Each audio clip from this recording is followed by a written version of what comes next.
महात्मा संत Bharat Ratna doctor Bhimrao Ambedkar बाबा साहब के जयंती पे आप सबको अनंत शुभकामनाएं। और आज मैं बताऊंगा कि पंडित कैसे बनते हैं सिंपलेस्ट वे में। मातृवत परदारेशु परदब्बेशु लोष्टवत आत्मवत सर्वभूतेषु यह पश्यति स Pandita. Meaning is very simple.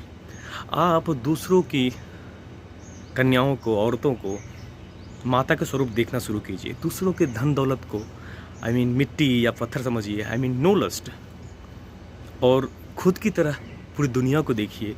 खुद की तरह आत्मवत सर्वभूतेषु यह पश्यति स पंडिता। अपनी आत्मा की तरह बाकी की आत्मा को ट्रीट कीजिए for the equality and all. और जो ऐसा सोचता है और समझता है वही पंडित है।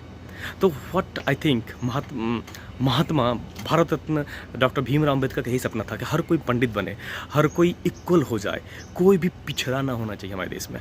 This is the beautiful concept of India. Amazing लगता है। और इसीलिए रिजर्वेशन भी आया था फॉर 10 ईयर्स और ये बढ़ाया गया 10 साल के लिए। It was good. चलो किसी से खामी से किसी तरीके से हम इक्वल नहीं हो पाए, हम आर्थिक तरीके से हर फ्रंट पे अपॉर्चुनिटी वाले लेवल पे इक्वल नहीं हो पाए, इसको बढ़ाया गया। लेकिन निरंतर मोर देन 60 ईयर्स 70 ईयर्स अगर ये बढ़ता रहा आज़ादी के बाद, 1950 के बाद जब हमारा लोकतंत्र आया था, तब से अगर बढ़ता रहा तो ये दुर्भाग्य है और ये ट्रैप है। ये ट्रैप कौन दिए?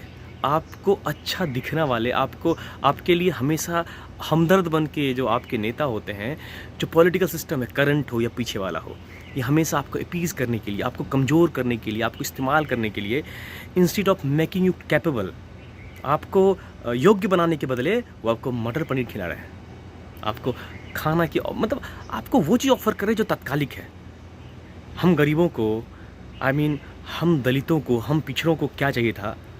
एजुकेशंस, जिसकी बदौलत हमारे पूज्य बाबा साहब अम्बेडकर आज बाबा साहब अम्बेडकर है, भारत रत्न है, फ़क्र का विषय है। और ये हमारे साथ ट्रेजेडी है। अब माने ना माने, हमें योग्य बनाने के बदले हमें रोटी दी गई। हमें योग्य बनाने के बदले हमारी तात्कालिक चीज़ों पे हमें मोहित किया गया। हम फिसलते चले गए। हमें लगता है कोई भी नेता, कोई भी कोई भी सिस्टम, कोई भी पॉलिटिकल पार्टी हो, कोई भी इंडिविजुअल हो या कोई भी पत्रकार हो, एनीबॉडी, जो भी हमें अपीज़ करते रहते हैं, खुश करते रहते हैं कि आपका अधिकार है, आपका ये अधिकार है, आपका वो अधिकार है। हमारा एक ही सबसे मजबूत हथियार है, वो एजुकेशन है, वो शिक्षा है। हम सबको ये बाकी अधिकारों में डिस्टर्ब मत करो। हमें बार बार मटर पनीर की दुहाई मत दो, एक गिलास लस्सी की दुहाई मत दो। हमें बार बार अच्छी रोटी खिलाने की बात मत को। हम मक्के की रोटी खा के भी जी सकते हैं, लेकिन अगर हम एजुकेट हो गए, अगर हम कैपेबल हो गए, तो हम सबके साथ रहेंगे। कितनी अच्छी बात होगी। सेकेंड लेवल पे बात आती है, reservation was a very good thing, लेकिन it is being abused in worst way from several decades.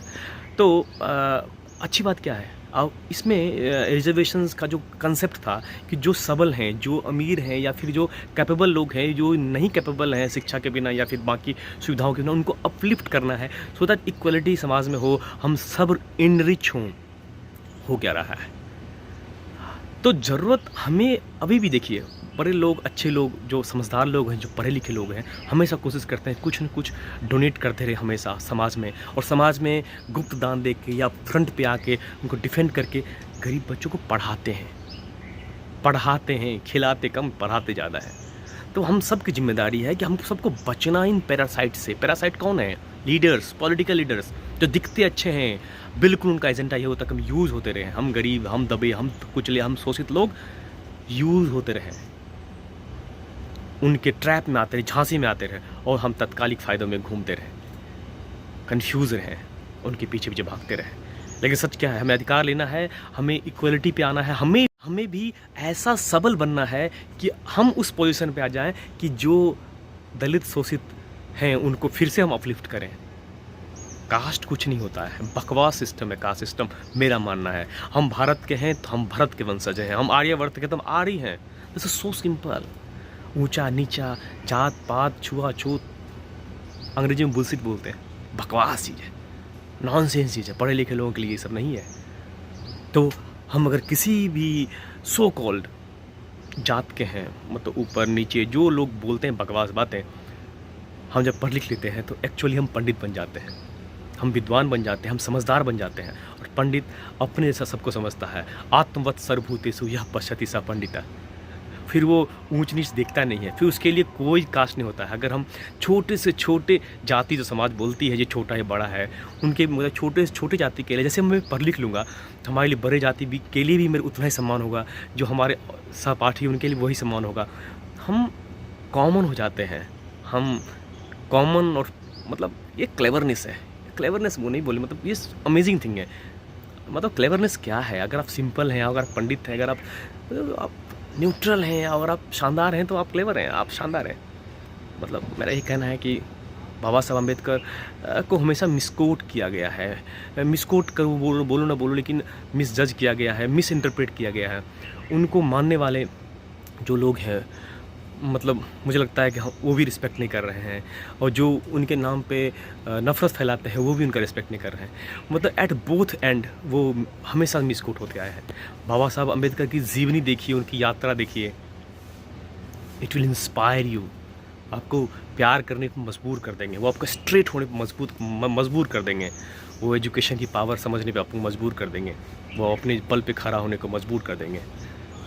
प्यार ही प्यार बनेगा, तब तो वो भारत रत्न है। तो हम सब भारतीय हैं, हम भारत के वंशज हैं, हम आर्य के वंशज हैं, हम आर्य हैं, हम शानदार हैं। Thank you so much. So keep loving everyone. Again, मातृवत् प्रदादेषु परद्रव्येषु लोष्टवत् आत्मवत् सर्वभूतेषु यः पश्यति स पंडितः। Thank you so much, love you.